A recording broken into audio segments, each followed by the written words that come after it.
My people, the drama between EFCC and Atiku's in-law is not even getting ready for a halt. It's not ready to stop any time from now because EFCC granted an interview on Info FM, where they gave us all of a backstory and all of a breakdown. A while ago, if you have not forgotten, EFCC declared Atiku's son wanted. They put out a notice out there that if you know where he is, tell us where he is. And a lot of Nigerians were like, don't you know his house? Go to his house and pick him up now. Arrest him. Why don't you arrest him by yourself? Then later, it was learned, according to reports anyway, that Interpol declined the request of DSS to extradite him because they became aware that he had escaped, he had run out of a country.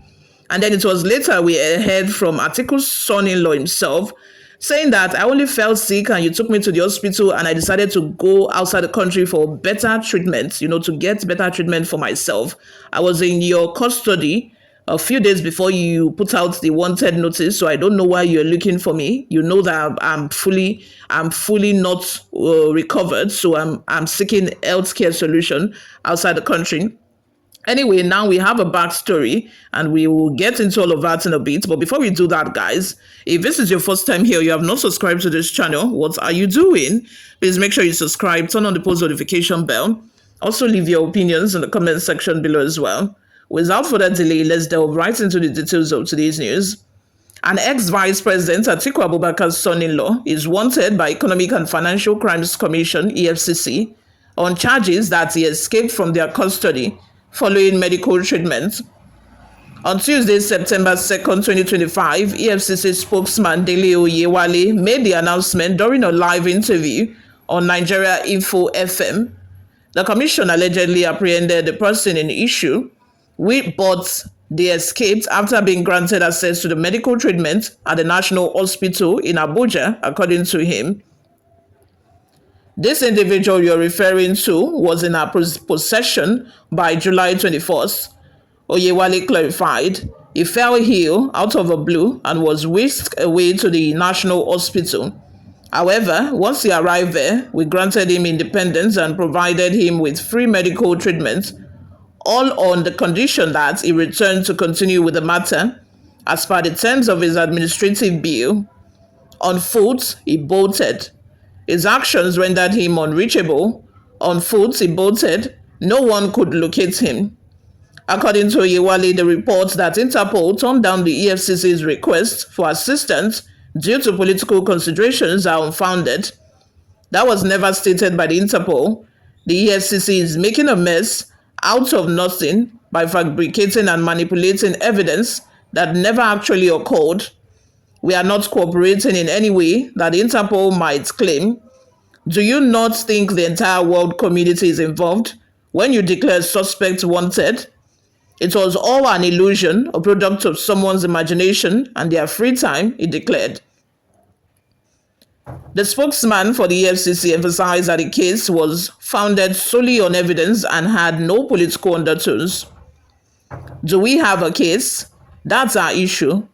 Do you have evidence or reasons? Well, those are the problems. Whoever has their ox god is irrelevant. What matters most are the veracity and legitimacy of a cases being tried, he emphasized. Oyewale called on the suspect to come forward, saying he is still wanted, saying things like, I am available, or you declared me wanted, implies that you are willing to bring yourself here and answer to the individuals who have declared you wanted. It's not complicated at all. Where is he? Where is he? No, he said in completion. You all, let's have your total new opinions in the comment section below.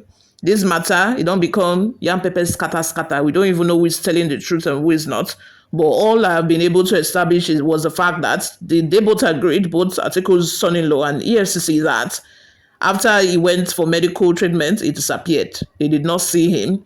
And whether they truly have a case against him or not, or this is just a political issue, I think we'll get to find out. If actually he has not committed, money laundering that he's been accused of, I guess time will tell. Oluwade Anyila says, By now, I expect EFCC to have good hospital and other facilities that can take care of whoever is under the commission custody. Apart from them having, I don't think they can, EFCC can build their own hospital separately. No, I don't think that's how it's done. But at least when you take somebody that has been accused of something and is in the process of being interrogated, somebody that you're investigating, you know, you should provide adequate security. You should consider that the person might be a flight risk. The person might, depending on the gravity of the situation, but for him to have been invited by EFCC and be questioned, I think it's a crime that's been committed.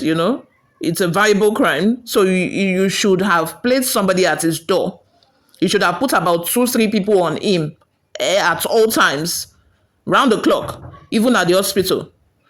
So he would not have been able to escape. How managed would you lose somebody you're interrogating, and you are now declaring the person, having to declare the person wanted? Like, how far now? Okay, let's just assume that the person was able to get away from the hospital. How did he get away from Nigeria? That's to show you that this country is so porous. How was he able to travel out of the country? How now? How? Was it through the airport or through land borders? Which is it? You guys remember the man who was accused of, burying pregnant women and children under his house in a Okoye pit? I think that was in Enugu. When he was trying to run away from the country, he was apprehended at the border, Benin Republic, when he even offered an officer money, and the officer rejected it and kidnapped him instead. So for Atiku's in-law to have been able to escape, it meant that he only meant one thing. It meant that he was able to offer somebody money, and somebody has taken money for him, because nobody would tell me that nobody saw him when he was, trying to escape, whether through the air or through the land border. He must have given somebody money for him to have been able to escape successfully.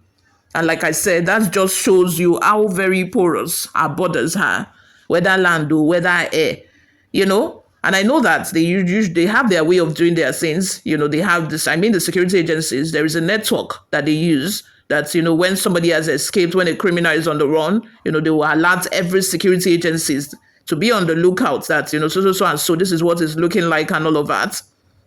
And they'll be able to apprehend him. So how come was he able to escape without anybody identifying him? That's a big question. That's a big question that we need to, look at. And I also think that, some people need to also be investigated. They should find out what means, was he able to escape? And, they should find out the people that were on duty at the time, so that they will identify the people who collected money from him and allowed him to escape. Let's drop your opinions and your thoughts in the comment section. Before I go, let me also mention that the man who rejected the money, he said after he rejected the money, some of his colleagues were laughing at him.